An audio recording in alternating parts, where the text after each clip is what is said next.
Yo, what's going on, everybody? My name is Archie, and welcome back to the channel. Today, I'm going to be going over my 3 winners and 3 losers of NFL free agency so far. I think most of the big-name free agents are off the board. Show you guys who I think won and, why. So let's get into it.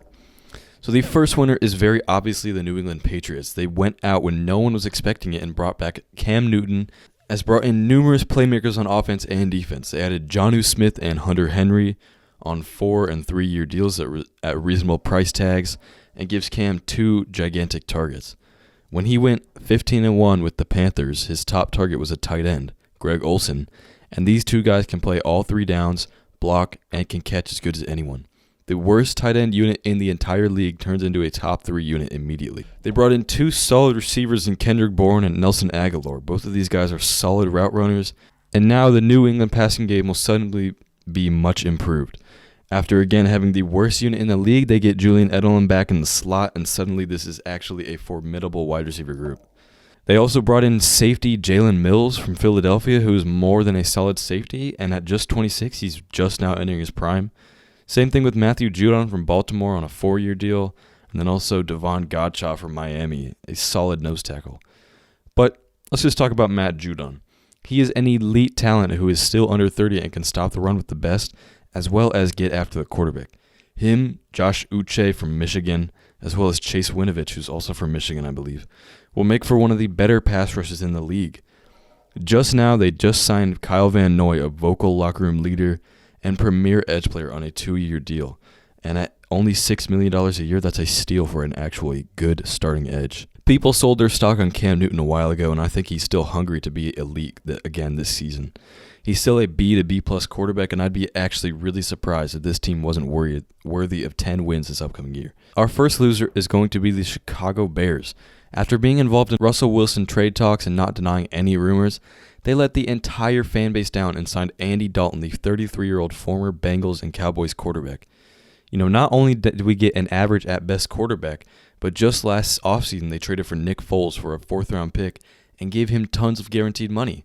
So now we have one of the most expensive backups in the league and a low-end starter. If there's any more movement on a potential Deshaun Watson trade, expect the Bears to move on it, but yet again, the Bears fans are let down by the incompetence of the front office. Lastly, they cut their best corner and one of the best leaders in the entire locker room, Kyle Fuller. He actually just signed a 1-year deal with the Broncos. Good for him, reuniting with Vic Fangio, but honestly, unbelievable and inexplicable if you ask me for the Bears. I honestly cannot stand Ryan Pace. He's the worst GM in the league, honestly. Now, the second winner of free agency is actually going to be the Jacksonville Jaguars. Now, with the first overall pick and the most cap space of any team in the league, it feels as though they spent all of it right. With a star quarterback in Trevor Lawrence, weapons, and a decent defense, I think the Jags are going to be ready for playoff contention this next season. Now, to start, they signed an elite Pro Bowl cornerback from Seattle, Shaquille Griffin. A welcome surprise to see him hit the open market. The Jaguars pounced on it, and it already seems that Urban Meyer is attracting free agents to Duval County. Shaquille Griffin was the best corner in unrestricted free agency, and they got him at a pretty reasonable price. He's young, too. They also brought in Marvin Jones and Roy Robertson Harris, the edge rusher / defensive tackle from Chicago. Both these guys are good, solid role players that they didn't overpay for, and definitely will improve that team immediately. I think that Marvin Jones is a big underrated signing, though. He's a good separator and also very speedy, so he can help up free DJ Chark and Laviska Shenault in the slot, hopefully, as well as using Shenault as like a gadget type of player. Expect them to target the offensive line in the draft, and now they have a good secondary and the ability to move the ball. Their 2 main weaknesses last season. Now our next big loser is Derek Carr. The Raiders are undergoing a full offensive line rebuild, or just not even a rebuild, but just a cut everyone, and Derek Carr just happens to be the man behind it. Not only that, but his brother was essentially pushed out of the league because of poor offensive line play and loads of sacks. The Raiders traded their star tackle Trent Brown to the Patriots for next to nothing, and also traded their star all-pro center Rodney Hudson to the Cardinals.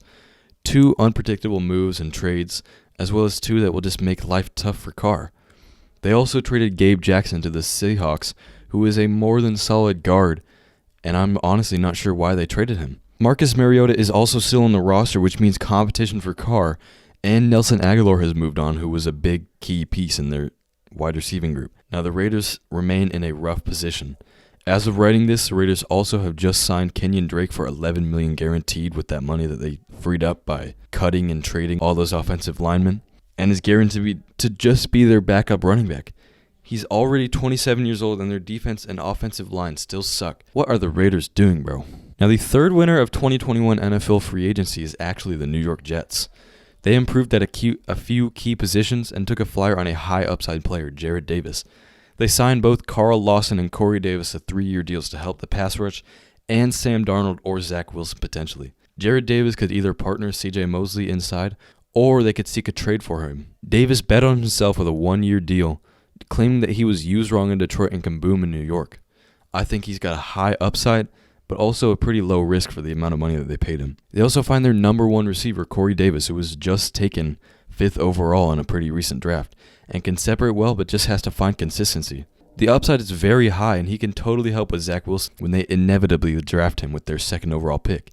He, Denzel Mims, and Jamison Crowder will actually make for a relatively decent unit. They also signed stud pass rusher Carl Lawson from Cincinnati, who's still very young and has a ton of upside. He's a beast getting after the quarterback and showed loads of potential with the Bengals. Great moves by the Jets GM, if you ask me. Now our last loser is going to be the Seattle Seahawks. They've made no effort to keep Russell Wilson happy, and losing Griffin just worsens their secondary. I can't imagine Wilson is sitting there happy that his team is only getting worse.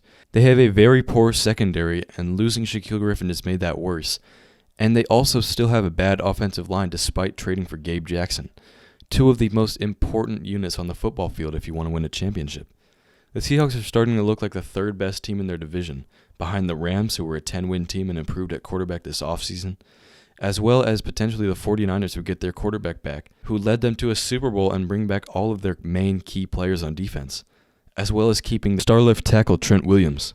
I like these 2 to make the playoffs and potentially leaving the Seahawks out of the NFC playoff picture.